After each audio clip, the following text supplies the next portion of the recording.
Hey, you guys see that new Marvel show, What If? It was pretty sweet. I liked it. But really though, Marvel's been hitting it off recently. Shang-Chi was one of the greatest Marvel movies I've ever seen. And What If has been a really fun, thrilling joyride, with some episodes being really grounded and serious, and others being really wacky and a lot of fun. Now, because this season just ended, I'm only going to be talking about what I did and didn't like about the show so far. The good news is, there's not a lot of things I didn't like. I really enjoyed this show, so I'm going to talk about the bad things first, because there's so little of them. One thing this show falls really flat on is episodes that take place during movies. Now, I know at first that statement doesn't make a lot of sense, but let me explain myself. I'm very aware that most of these episodes take place during a Marvel movie. That's not what I mean. I'm specifically talking about episodes that try and fit an entire movie's worth of events into a half-hour block.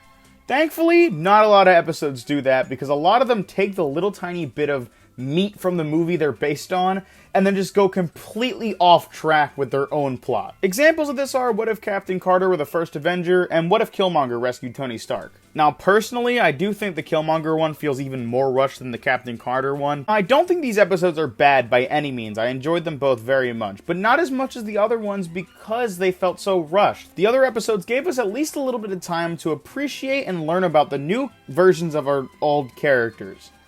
I think I said that right. There are parts in both the Killmonger and Captain Carter episodes where they really want us to care, but we haven't been able to appreciate our characters yet, so the weight isn't there. There's just not enough time to fit an entire movie into a 30-minute time block, and that's just how it is. It's not going to happen. But it doesn't happen often in the show because most episodes strive off from their original plot and do their own thing, and I love that very much. Now, something that I didn't really like when I originally started watching this show was a lot of the jokes in these episodes. There's a lot of times where Marvel will try to throw in a funny quip in between some action or something serious happening, and it really ruins the moment and the tension. Do you think is coursing through my veins right now? Cheese whiz? Now, my problem with that originally was because I was watching this show as if it was an MCU movie, and that was more of a me problem than it was this show. It's taking advantage of the animated format, and once you start watching it like it's a cartoon, it's a lot more fun, and I should have been watching it like that from the beginning. I still stand by the point that I do not like the jokes in the zombies episode, though. There's a few of them that kind of land, but I really just don't appreciate how they just make fun of the fact that they're killing all their friends.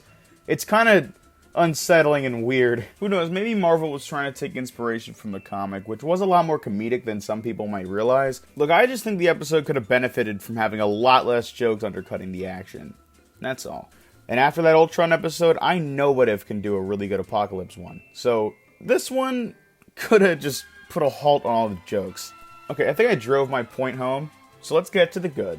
I really like the portrayal of the Watcher in this show. It's really good at slowly introducing him episode by episode, and he's also the only character to show up in every single episode. We connect with him because we're the most familiar with him throughout all these different and vast universes. One of my problems was with these episodes that there's not a lot of stakes because we're probably never going to see these characters again. But Uatu, who's our main character throughout all of these episodes, if something happens to him, then we care because we've been watching him for so long. We have a connection with the guy who's watching the show with us. I also love the tonal shift between episodes. Some are extremely dark and gritty, and some are really funny and stupid. Because Marvel's working with animation for this show, it's a lot easier for them to do a lot more than they could in the movies. Like really fun and entertaining fight scenes. This show has a lot of slapstick, which would look really weird in live action. Which all goes back to my point that this show is a lot more enjoyed when you're trying to watch it as a cartoon. I was dumb for originally watching this show as if it was a Marvel movie. But the animated format allows them to do a lot more than they could in the movies a lot faster. For my first watch of the first season, I think I'm going to give What If a solid 6 out of 10. This doesn't mean I disliked it at all. A solid good movie for me is like a 5, and I feel like anything below 5 just has to be awful. Also, I just reviewed Venom Let There Be Carnage, so go check that out. I really enjoyed that movie. It was silly. And I have a whole playlist full of review videos that I've done. So as always, like, subscribe, and save Norbit now. Goodbye, guys. Now I got the information that I need, and now I have to break your neck. It's just the way it is. I'm just a messenger.